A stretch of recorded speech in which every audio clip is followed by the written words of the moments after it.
शेतकऱ्यांनो सावधान, आता बार्शी तालुक्यामध्ये बिबट्याबरोबर वाघोबाची एंट्री। यवतमाळ जिल्ह्यातील टिपेश्वर अभयारण्यामधील वाघोबा बार्शी तालुक्यामध्ये त्यांनी प्रवेश केलेला आहे।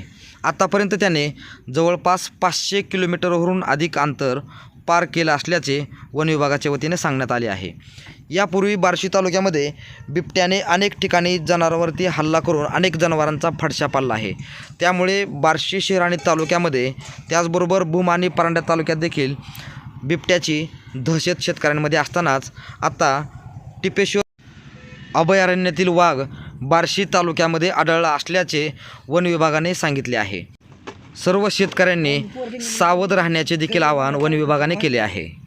परंतु आतापर्यंत बिबट्या किंवा वाघाला पकडण्यामध्ये वन विभाग अपयशी ठरला असल्याचे दिसून येत आहे।